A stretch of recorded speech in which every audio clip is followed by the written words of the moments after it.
Bismillahirrahmanirrahim. Assalamualaikum warahmatullahi wabarakatuh.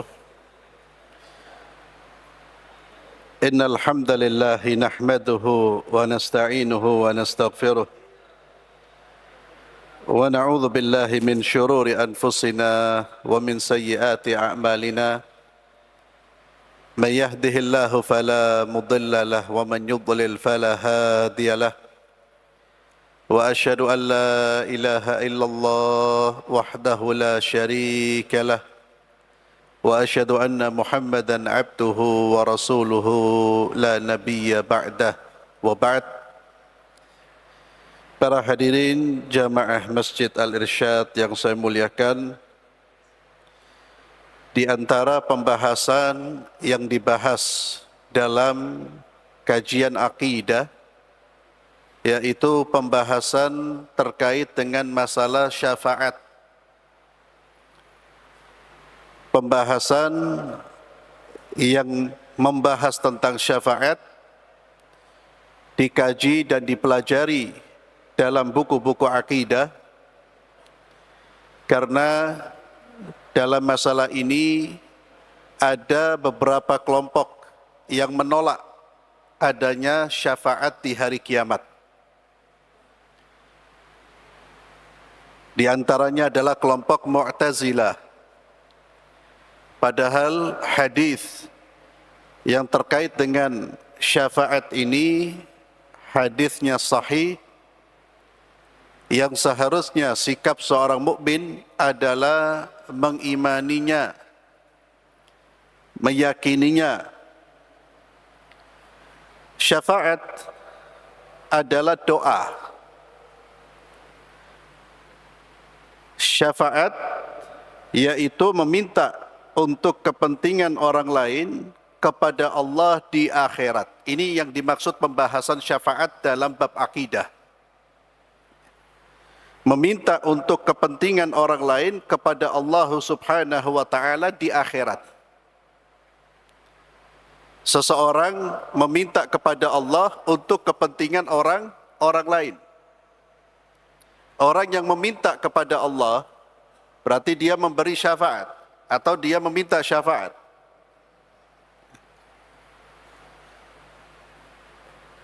Atau syafaat adalah menjadi perantara penghubung dalam menyelesaikan hajat. Perantara antara orang yang memiliki hajat dan orang yang bisa menyelesaikan hajat tersebut. Syafaat. Namun pembahasan syafaat, yakni seperti tadi yang dikemukakan, meminta untuk kepentingan orang lain kepada Allah di akhirat. Maka ketika kita mengatakan syafaat Nabi Muhammad SAW, Nabi memiliki hak syafaat, artinya beliau akan memohon kepada Allah untuk memberikan atau meminta kepada Allah agar Allah memberikan kebaikan kepada umatnya.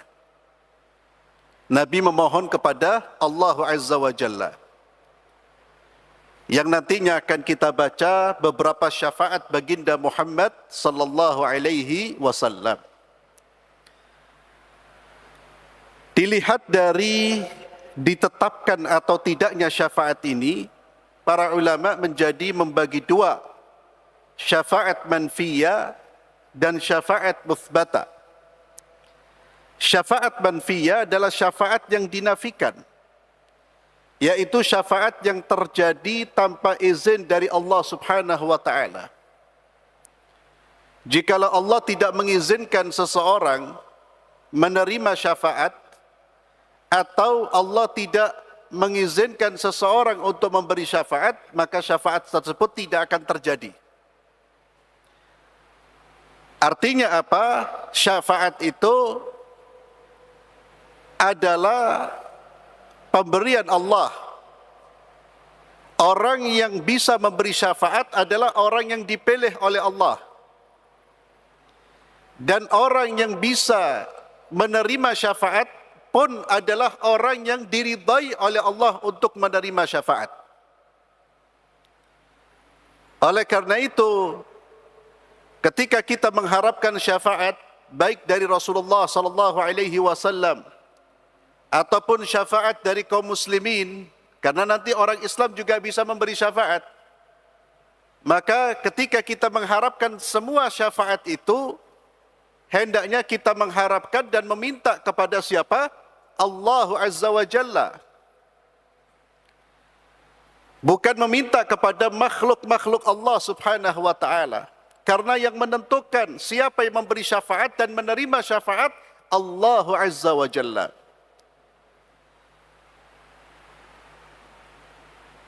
Maka Allah Azza wa Jalla menetapkan syafaat ini hanya miliknya.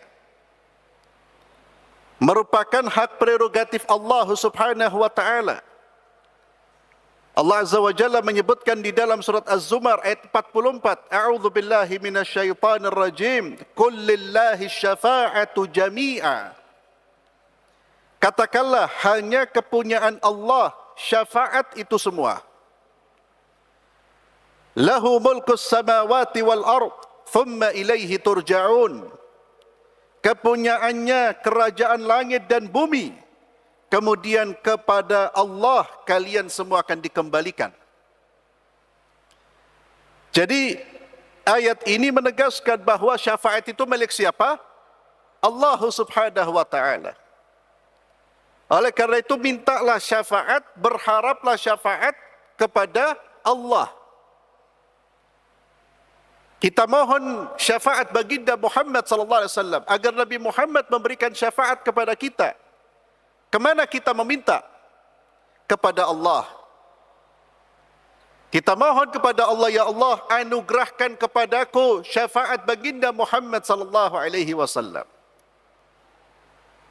Kesalahan sebagian orang meminta syafaat bukan kepada Allah namun kepada Rasulullah sallallahu alaihi wasallam.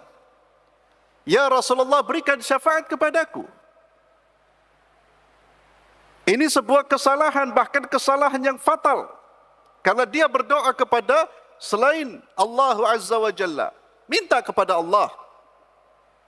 Karena syafaat itu milik Allah subhanahu wa ta'ala.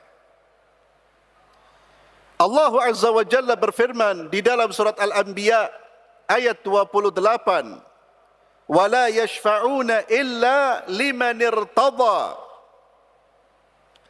Dan mereka tiada memberi syafaat melainkan kepada orang yang diridai oleh Allah. Mereka tidak bisa memberi syafaat kecuali orang-orang yang diridai oleh Allah. Artinya, orang yang mendapatkan syafaat dari orang lain, dia adalah orang yang harus diridai oleh siapa? Allah subhanahu wa ta'ala.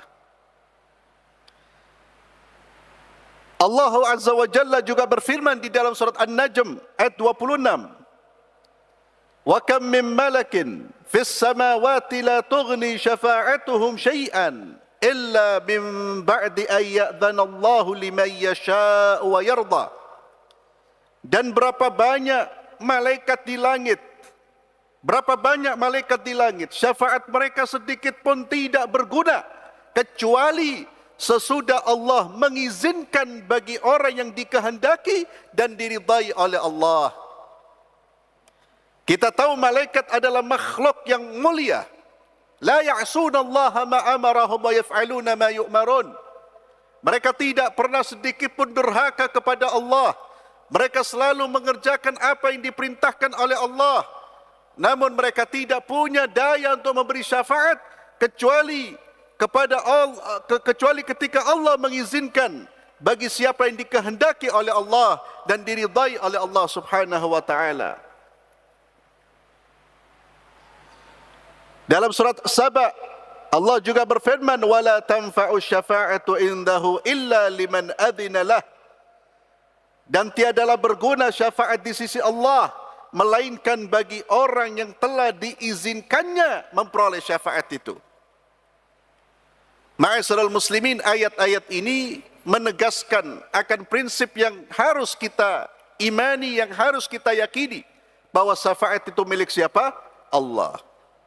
Allah yang berkehendak untuk memberikan syafaat kepada siapa yang dikehendaki, dan Allah yang berkehendak dan Allah yang meridai siapa yang berhak menerima syafaat dari orang yang memberi syafaat.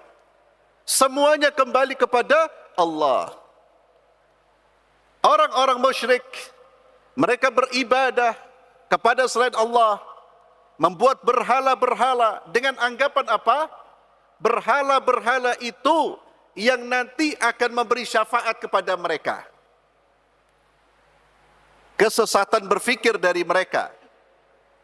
Padahal Allah Azza wa Jalla tidak menyuruh manusia untuk beribadah kepada makhluk agar mereka mendapatkan syafaat dari makhluk itu.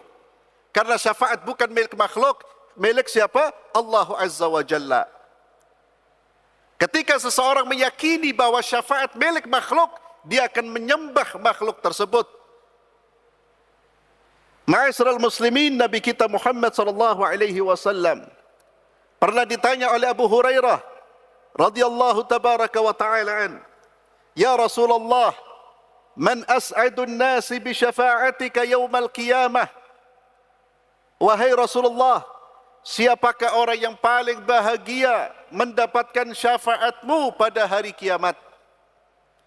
Nabi sallallahu alaihi wasallam menjawab, "Laqad dhanantu ya Aba Hurairah alla yas'alani an hadzal hadits ahadun awwalu minka lima ra'aitu min hirsika 'ala al-hadits as'adu an-nasi bi syafa'ati yawm al-qiyamah man qala la ilaha illallah khalisan min qalbihi aw nafsihi." Nabi menjawab, "Sungguh aku telah menyangka wahai Abu Hurairah bahwa tidak ada seorang pun yang akan mendahuluimu dalam menanyakan hal ini karena semangatmu dalam mempelajari hadis." Abu Hurairah di antara keutamanya semangatnya untuk mempelajari hadis-hadis Rasulullah sallallahu alaihi wasallam.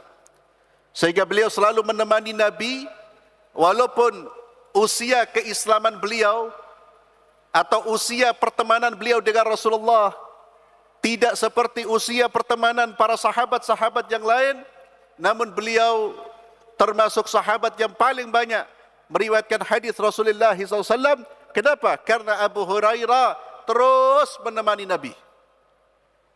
Dan di antara pertanyaan Abu Hurairah, "Man as'adun nas bi syafa'atika yaumal qiyamah?" Siapakah orang yang paling bahagia mendapatkan syafaatmu pada hari kiamat ya Rasulullah? Kata Nabi sallallahu alaihi wasallam, orang yang paling beruntung dengan syafaatku, yang paling bahagia dengan syafaatku adalah mereka yang mengucapkan kalimat la ilaha illallah khalisan min qalbihi aw nafsihi. Orang yang mengucapkan la ilaha illallah dengan ikhlas dari dalam hati dan jiwanya. Orang yang tulus mengucapkan kalimat la ilaha illallah. Dia tulus mengucapkan kalimat la ilaha illallah dari hati dan jiwanya. Inilah orang yang akan mendapatkan syafaatku pada hari kiamat. Ma'asyiral muslimin, a'azzallahu wa iyyakum. Maka syafaat ini tidak akan terjadi kecuali setelah terpenuhinya dua syarat, yaitu izin dari Allah kepada pemberi syafaat, izin dari Allah kepada pemberi syafaat. Yang kedua, ridha Allah kepada pemberi syafaat dan kepada orang yang diberi syafaat.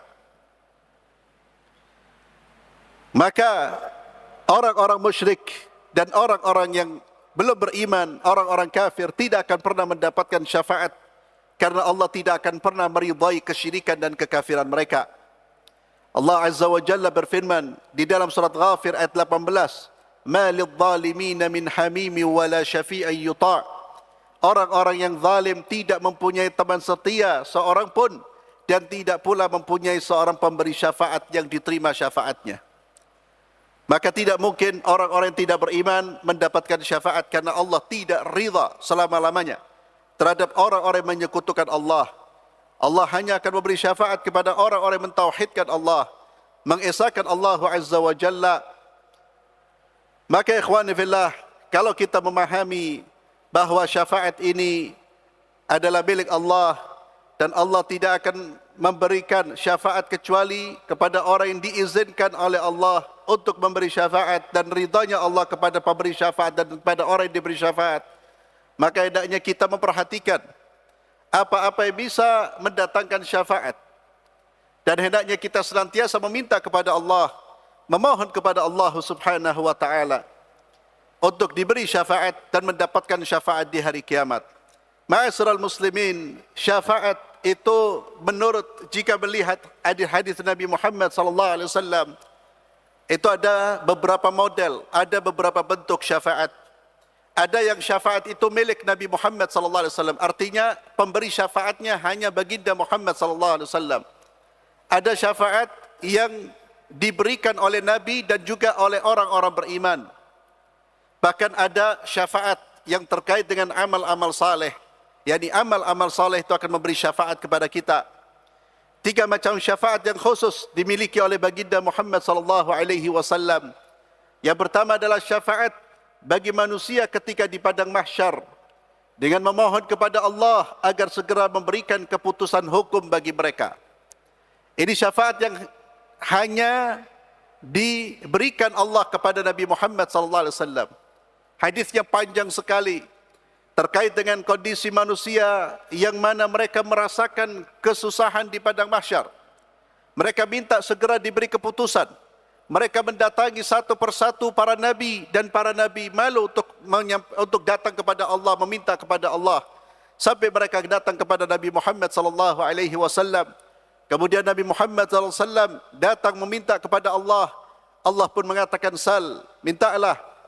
Dan Allah Azza wa Jalla kemudian memberikan wewenang kepada baginda Muhammad sallallahu alaihi wasallam untuk meminta syafaat, memberi syafaat kepada umatnya. Nabi Muhammad sallallahu berdoa kepada Allah. Allah pun memberikan permintaan dari Nabi kita Muhammad sallallahu alaihi wasallam. Dan ini ikhwani fillah, syafaat yang dimiliki oleh Nabi Muhammad sallallahu alaihi wasallam ini menunjukkan bagaimana besarnya kasih sayang beliau kepada umatnya. Besarnya kasih sayang beliau, perhatian beliau kepada umatnya. Dan beliaulah satu-satunya manusia yang nanti di hari kiamat yang betul-betul peduli dengan kita. Satu-satunya pemimpin, dan beliau adalah pemimpin yang tidak akan menyesatkan kita. Beliau adalah pemimpin yang betul-betul tulus menyelamatkan umatnya. Hanya Muhammad sallallahu alaihi wasallam. Manusia yang kita elok-elokkan, yang kita idolakan di dunia, mereka akan lari dari kita.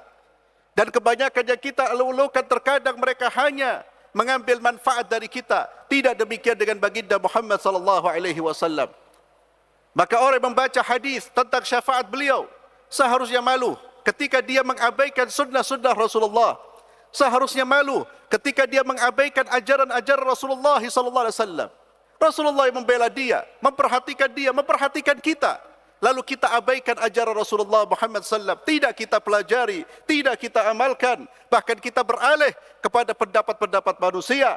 Bahkan kita beralih terhadap mendukung kepada manusia yang terkadang mereka tidak memberi manfaat wala dunia, apalagi di akhirat kelak.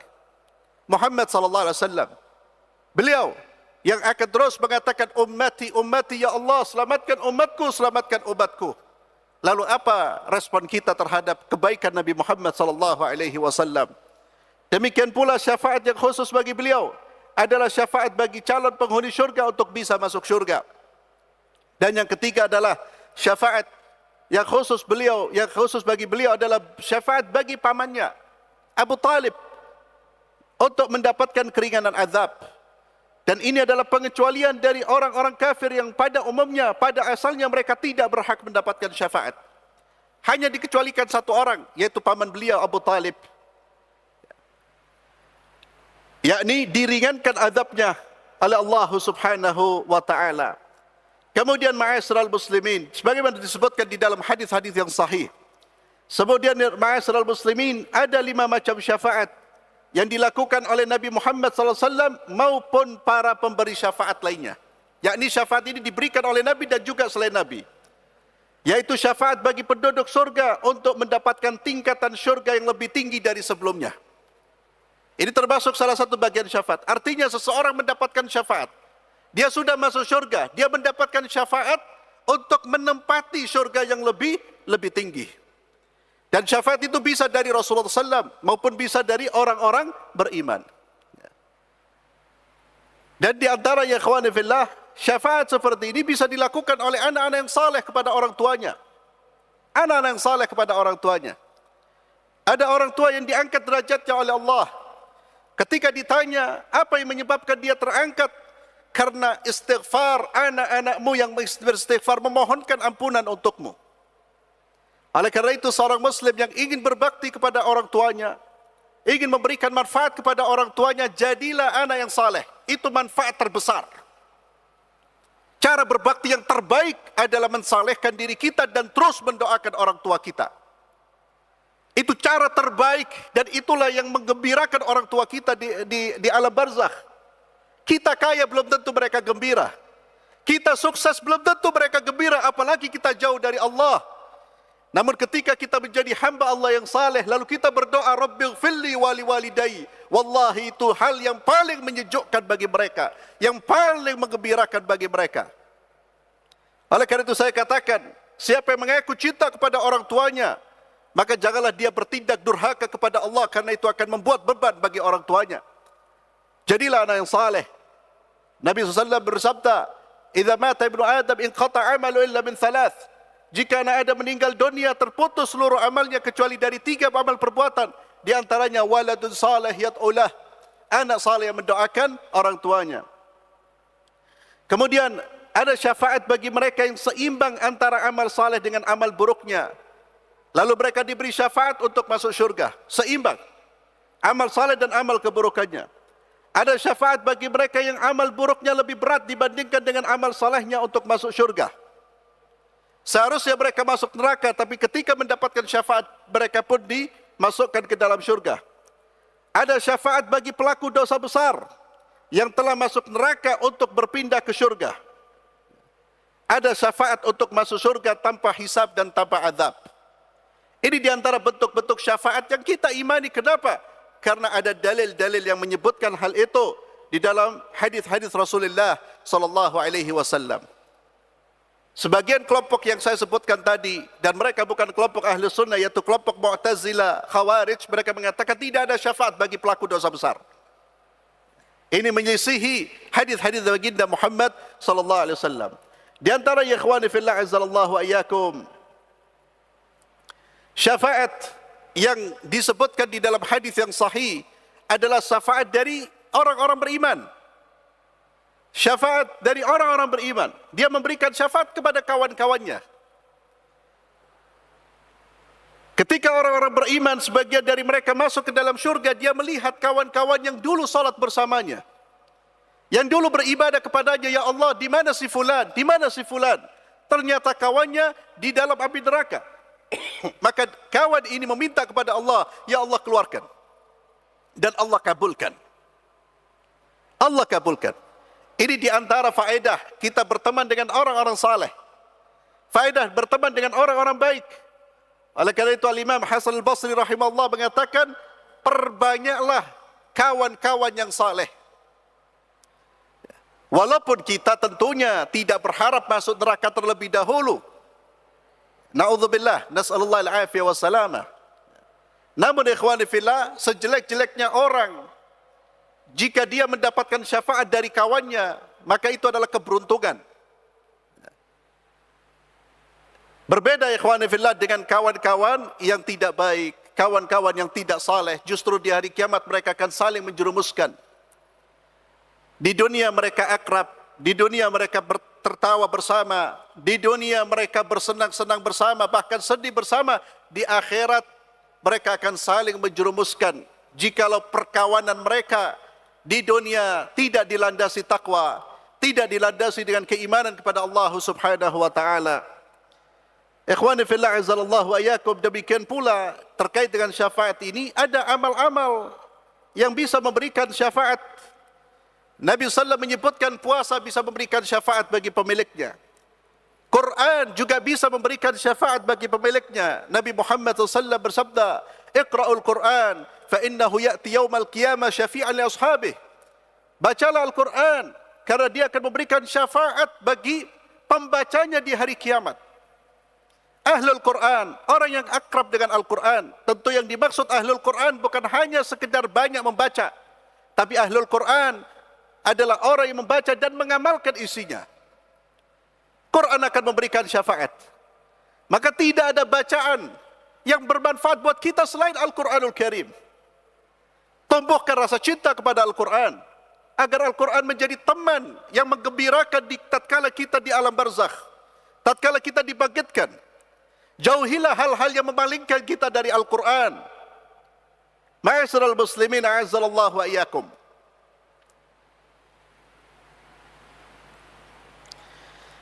Bagaimana kita bisa mendapatkan syafaat? Yang pertama, agar kita mendapatkan syafaat di akhirat kelak. Yang pertama, hendaknya kita jaga syahadat kita. Kita jaga tauhid kita. Jangan sampai kita rusak tauhid kita dengan syirik, dengan berbuat syirik kepada Allah Subhanahu wa taala. Oleh karena itu kita harus betul-betul beribadah hanya kepada Allah. Kita beribadah hanya kepada Allah, tidak memalingkan satu bentuk ibadah pun kepada selain Allah Subhanahu wa taala. Yang paling rentan adalah doa. Karena kesalahfahaman, terkadang sebagian orang berdoa kepada selain Allah. Dia menganggap selain Allah punya kekuatan seperti Allah Azza wa Jalla. Lalu dia berdoa, bertawakal kepada selain Allah. Ini bisa merusak tauhid, bisa menjerumuskan seorang dalam kesyirikan, syirkun akbar. Maka hendaknya seorang betul-betul memurnikan tauhidnya. Dia berdoa hanya kepada Allah, meminta hanya kepada Allah. Tawakal hatinya bergantung kepada Allah. Karena Allah lah satu-satunya yang bisa memberi dan menahan. Kita membaca setelah wirid, setelah solat, kita baca apa? Allahumma la mani'a lima a'taita, wa la mu'tiya lima mana'ta, wa la yanfa'u dhal jaddi minkal jaddu. Allahumma la mani'a lima a'tait. Ya Allah, tidak ada yang bisa mencegah apa yang kau beri, dan tidak ada yang bisa memberi apa yang kau cegah. Artinya semua adalah milik Allah dan Allah yang mengendalikan. Allah yang memberi dan Allah yang mencegah. Maka gantungkan hati kita kepada Allah Subhanahu wa taala, bukan kepada makhluk-makhluk Allah Azza wa Jalla. Kemudian agar kita mendapatkan syafaat, banyak-banyak berdoa kepada Allah agar memberikan syafaat kepadanya. Minta kepada Allah Subhanahu wa taala. Allah Azza wa Jalla berfirman, "Ud'uni astajib lakum." Berdoalah kalian kepadaku, niscaya aku akan kabulkan. Yang ketiga, ma'asyiral muslimin, mengamalkan amalan-amalan yang menyebabkan dia mendapatkan syafaat. Di antara amalan-amalan yang disebutkan oleh baginda Muhammad SAW, orang yang mengamalkan, rutin mengamalkan, dia akan mendapatkan syafaat adalah berdoa setelah mendengarkan azan. Maka ketika azan dikumandangkan, hendaknya kita mendengarkan, mengikuti, setelah itu berdoa dengan doa yang diajar oleh baginda Muhammad SAW. Allahumma rabba hadhi da'wati tammah wassalatil qa'imah ati Muhammadan lil wasilata wal fadila wab'athu maqama mahmudan allati wa'adta. Kalau itu rutin kita kerjakan, apa kata Nabi SAW? Halat lahu syafa'ati yaumal qiyamah. Dia akan mendapatkan syafaat kepada hari kiamat. Ya. Dan pasti orang yang mengikuti adzan, mendengarkan adzan, dia pasti solat. Jangan sampai kemudian orang mengatakan, oh kalau begitu saya tidak perlu solat. Saya hanya mengikuti adzan saya saja, saya akan mendapatkan syafaat. Ma yumkin. Orang kalau tidak solat, tidak mungkin dia mendengarkan adzan. Dan biasanya orang kalau mendengarkan adzan, mengikuti adzan, dia solat. Itu diantara amalan yang mendatangkan syafaat. Kemudian diantara amalan yang mendatangkan syafaat, menghafalkan Al-Quran. Akrab dengan Al-Quran, mencintai Al-Quran, dan mengamalkan isi Al-Quranul Karim. Yang kemudian yang lain, diantaranya adalah bersalawat kepada baginda Muhammad SAW. Minimal ikhwani fillah, disebutkan di dalam hadis, barang siapa yang bersalawat kepada Nabi 10 di pagi hari, 10 di sore hari, dia akan mendapatkan syafaat kepadaku. Apalagi lebih bersalawat kepada Nabi Muhammad SAW. Itulah hal-hal yang bisa mendatangkan syafaat, dan syafaat ini adalah milik Allah. Mintalah kepada Allah Azza wa Jalla, dan kita mendapatkan syafaat dengan menjaga tauhid serta melakukan amal-amal kebaikan dan terus berdoa kepada Allah. Semoga kita mendapatkan syafaat-syafaat yang akan Allah berikan kepada Nabi Muhammad SAW di hari kiamat. Barakallahu fikum. Kita akhiri dengan doa kafaratul majlis. Subhanakallahumma wa bihamdik, asyhadu an la ilaha illa anta astaghfiruka wa atubu ilaik. Assalamualaikum warahmatullahi wabarakatuh.